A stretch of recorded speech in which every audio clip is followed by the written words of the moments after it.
Nike is listening to us, the buyers, the collectors.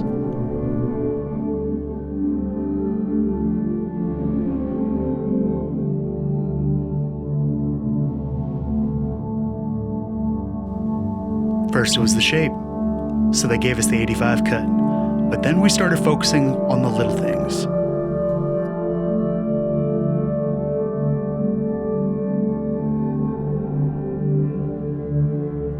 The minute details, the stuff that no executive in any boardroom would ever care about, but we do.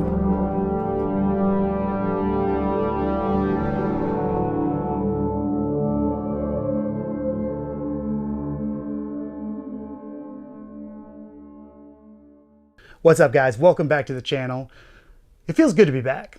All right, March 29th, 1982, NCAA championship game. We have Michael Jordan's North Carolina versus Georgetown. Georgetown finds themselves up by 1 with 15 seconds left on the clock, but a then very young Michael Jordan gets the ball. He shoots from 16 feet out, and you bet he scored, you bet his team won, and took home the championship. 4 decades later, we have Nike paying homage to that with the Georgetown 85 Jordan 1. And today, we're going to review it. For those of you that are new, this is Vintage Kicks Gallery.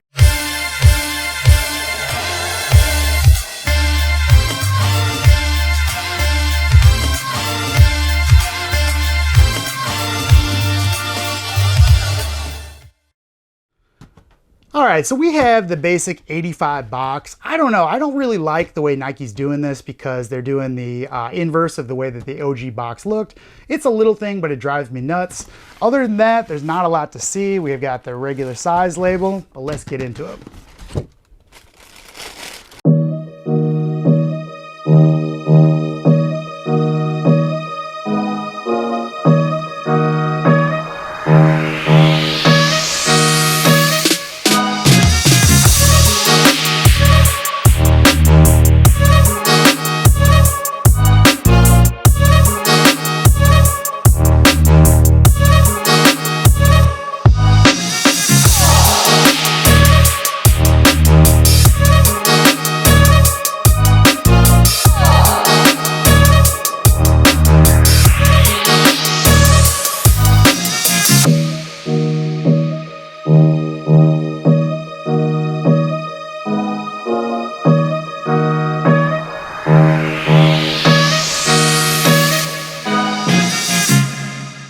All right, warning to everybody, these are my colors. I mean, I love the Georgetown colors. They go with pretty much everything I wear. And when I first saw the pictures of these, I knew I had to have them.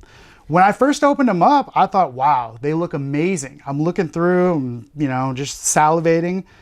And then I noticed a toe box perforation is not even punched out. Nike, come on. Needless to say, I was a little disappointed, but a little X-Acto knife action, and we're back in business. Okay, what does everybody think at first glance? I mean, colorway is hot. So this is inspired by a 1985 pair of samples, and they were the Hoya's version for Georgetown. A couple key differences on that. You're gonna notice it says Hoya's instead of the Jumpman wings. You have Nike instead of Nike Air, and who knows what Nike was doing with those, but I'm glad they did them because that's why we have this today. All right, let's get the big stuff out of the way. Shape. For an 85, they're doing really good. These are really close to an OG pair. Let's take a look here. Both of these are size 10.5, not bad, right? No, I don't think so. Accuracy-wise, I don't know because I've never seen that Hoya's pair in 1985, so I'm gonna have to say that they're not accurate, but it doesn't really matter because it's a sample pair. What is accurate is the shape and the actual 85 cut. So take a look front to back. I mean, look at the back heel. Not bad, right? The toe box doesn't seem to have anything too goofy going on like we're used to. Got the oversized check for the 85. Not bad all in all. Now, we made some complaints on the natural gray, and the title of this video suggests that Nike is actually listening to us. So hear me out on what I'm talking about. We really critiqued and got on that color of the natural gray tongue. It was bluish, it had a really cold tone to it. It didn't look anything like an 85 tongue.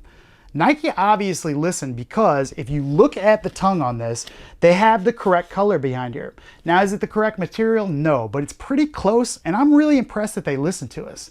Another thing I really got on the natural grays was about the sample tag. So they had the sample tag from the, I believe it was the New Beginnings pack. They just recycled it. And we said, why didn't they just change the text? I mean, it takes somebody 10 minutes to do something like that. Why didn't they do it? Well, they listened to us, and if you look at the tag in this, it has navy, gray, and white with March 29th, 1982, again, the game, as the date on there. You know, there was never a sample tag like that on the actual Hoyas, because, you know, they wouldn't have made them on March 29th, 1982. So is it accurate? No. But is it accurate to what these are representing? 100%. I love it. Another weird thing that was something I'm not used to is take a look at the stamp on the inside here. Okay, the size and date stamp. Normally what you have is 2 digits representing the years, so they generally start with 85 or 21, whatever, 20, depending on, you know, the actual year they're made. These actually have all 4 digits, so they say 2021 08 08. So the next 4 digits generally are the month span that the shoe was made. So these just have 08 to 08. So either they were made in August 8th or August to August. I'm not sure. And then XC for the factory code. Okay, other stuff. They gave us the hang tag back. You know we love that. These are board lasted. I did check, but do you guys want to see them on feet? I know I want to get them on, so let's check them out.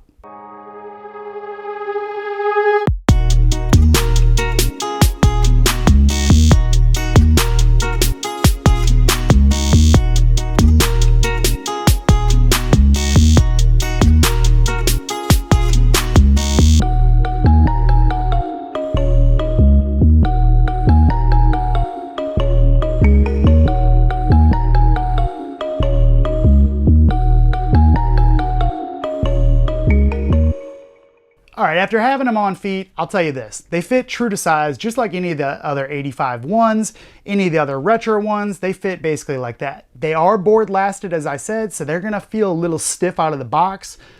Fear not, I expect these to break in. Let's talk about the quality though. Now that I've had them on feet, I am on the fence, okay? So when I first got these and I pulled them out of the box, I was a little disappointed in the quality. You know, the quality control is one thing, but the actual leather was not that great in my opinion. Now, after having them on feet just one time, I will tell you the grain of the leather is starting to come out. So I expect these to wear pretty good. Now, Nike does give you 2 lace options. They give you the navy blue, they give you the gray, and these do come unlaced out of the box. I laced them prior.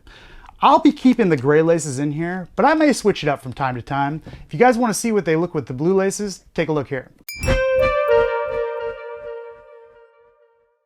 Okay, one thing I do want to touch on here though is Nike is listening to our critiques of their shoes. Okay, in the past, they've gotten away with a lot, but lately I think us being as discerning as we are and being vocal about it, it's made somebody over there at Nike Jordan listen, and thank you to whoever that is. Now, what did they get wrong with this, and what would I have liked to see out of the box? Again, this is gonna be controversial, but don't you think they look better like this? Yeah, me too. So obviously I'll be aging the soles. I know that's not a popular opinion with everybody, but come on, it's Vintage Kicks Gallery. Other than that, the only thing you need to know, they release April 2nd, 2022 at a price of $200 in North America. They've already released in Asia. To me, they're a definite buy. Okay, at 200 bucks, buy, buy, buy. With resale prices in the mid 3s, I think they're kind of on the fence for being priced out, but I do expect this to be a higher price pair in the future. Maybe not in the next month, maybe not 2 months, but later on down the road, these are gonna be high, trust me. That's it. Please comment below, let me know what you guys think, and if you wanna see them aged, consider subscribing.